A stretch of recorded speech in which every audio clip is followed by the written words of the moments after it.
Werewolves of London, the legendary Warren Zevon. Well, how about the coyotes of New York? Spotted in New York City parks, on rooftops, even on the streets, coyotes have made it clear they are now here in the city, and apparently they're here to stay.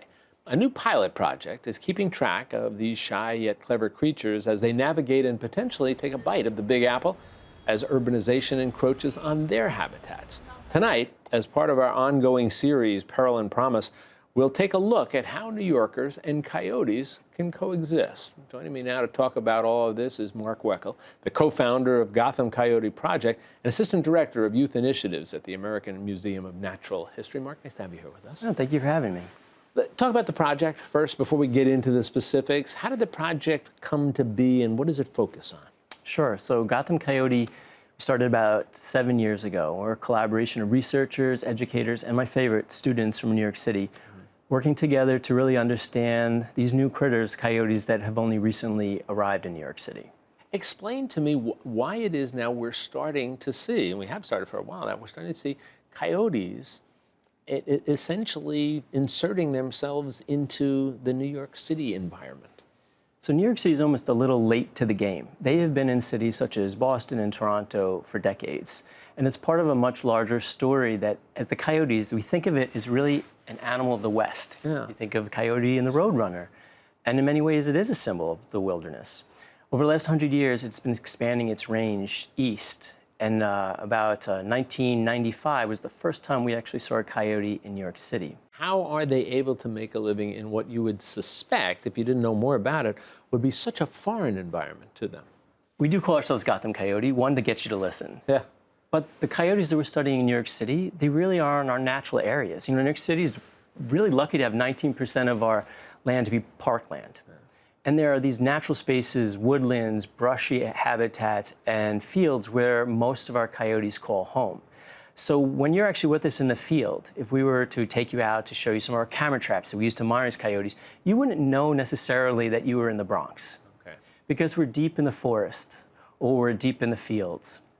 So for the most part, a coyote in New York City is behaving almost like a coyote you would find in a more rural environment. It's eating natural things such as small mammals or rabbits, and it's doing so in our urban metropolis by avoiding us.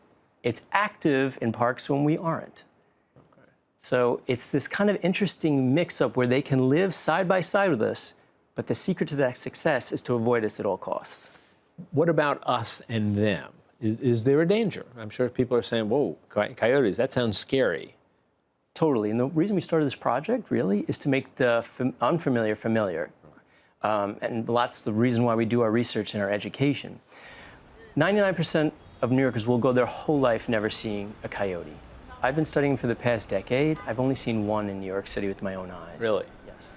I wonder if people would even recognize them as coyotes if they came across. At a distance, it perhaps looks like a small dog. We're talking about a 35 to 45 pound animal, kind of a tawny coat. So at a glance, yes, it could look like a dog. And probably many people, maybe who've seen a coyote, thought they saw a dog.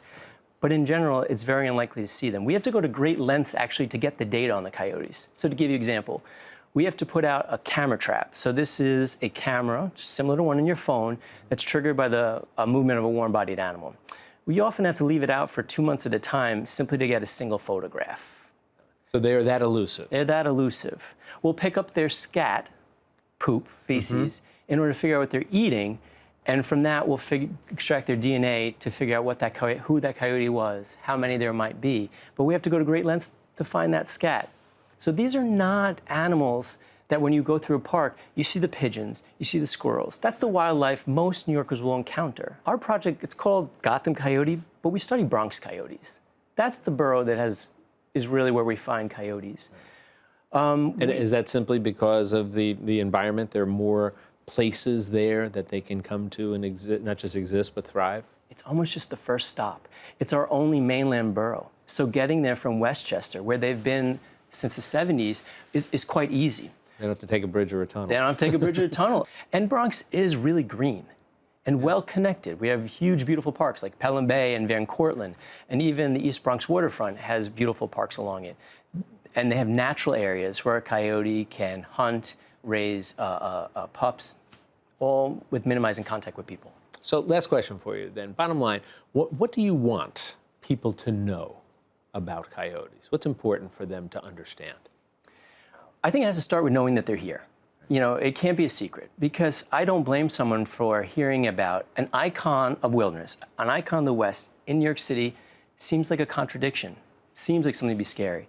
We're hoping that through our work, finding out a little bit more about their ecology, and spreading and learning and teaching people about this, we can understand a little bit more about it and become to fear it a lot less. I would say, at very least, an appreciation. Making a living for anyone in New York City is tough. I'm a New Yorker myself, born and raised, and it's equally tough for a coyote. And so I think learning about it also will, at the same time, let us see our city as nature.